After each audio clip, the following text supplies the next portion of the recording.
Page 48, Disco Beat. Piece in D major, we're still in D major. Common time, or 4/4 time. We got staccatos all over the place. I'm going to recommend a good wrist staccato throughout this whole thing. Mainly because it's loud, and it goes fairly quickly. Now, a bright disco beat. Well, if you know what disco music is, you get an idea what it is. If you don't know what disco music is, I would recommend you Google it and listen to some disco music and get an idea. It was a dance music used back in the 70s and 80s. It's a big time dance music. Not so much anymore. But let's talk about this. In the right hand, you've got the chords throughout. Beginning, it's a 1 chord. Second measure is a G, which happens to be a 4 chord. Back to the 1 chord, and then here. And watch that last measure. You have a staccato and an accent. Don't forget the accent.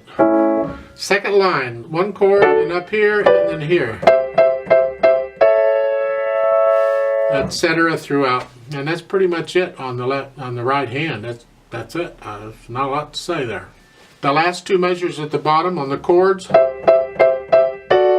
If you can, finger it the way they're showing. If it's not working because you got fat fingers, then you have to finger the last chord 3 to 5. It's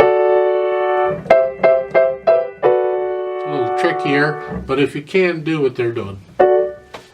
It's the left hand that we want to talk about. It's the left hand that's got all the goodies. Go ahead and use wrist staccato because it's loud. I don't agree with their fingering here. I'd like to change it. I'm going to take a pencil and just write these in. In the third measure, the first line, I'm going to suggest you play the first quarter note with second finger. And then thumb on the rest of them. So it's here.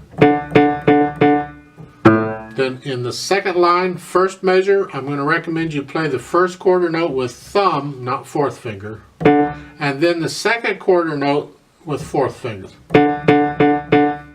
Third line down, in the first measure, I'm recommending you play the first quarter note with second finger, and then the rest of them with fourth finger.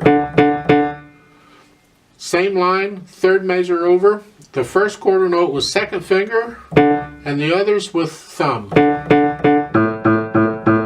Last line, first measure, first quarter note with thumb, and the rest of them with fourth finger. Like so. The idea is it makes it easier to move if your hand is a little closer to where you need to be. And this fingering allows that. For instance, look at the first line. We're starting out with fourth finger. Second measure is thumb. And immediately they want you to use your thumb again. Down. That can be fun. It's just not very pianistic. It's not good fingering to do that. So rather than going thumb, thumb, I'm going to recommend you get the first one with second finger because then your thumb is real close and you can actually do that without looking. Same thing with the second line because you're down here. They want you to use your fourth finger again going up. So I would use thumb on the first one and then fourth. That helps get you, and that's the purpose of all these suggestions I'm making. It just helps get you a little closer. It's a more pianistic fingering style than what they're showing. This is more of a show thing. If you want to do it and show and look how wonderful I can do this, by all means use their finger. Yeah, it works great. Now they're showing a pedal on the last measure. I completely disagree with that, and I'm going to leave it out. I see no point in this. I'd like to hear the rest in the left hand. So that last measure is here, and they're not staccato, so hold them out. 1, rest, rest. Yeah. So let's try this out. The melody is kind of the whole thing together. Is important. So you bring it all out. You just, you know. I'll give us 4 counts. Let's play this. So you're going to start here and here. Okay. 1, 2, ready, go.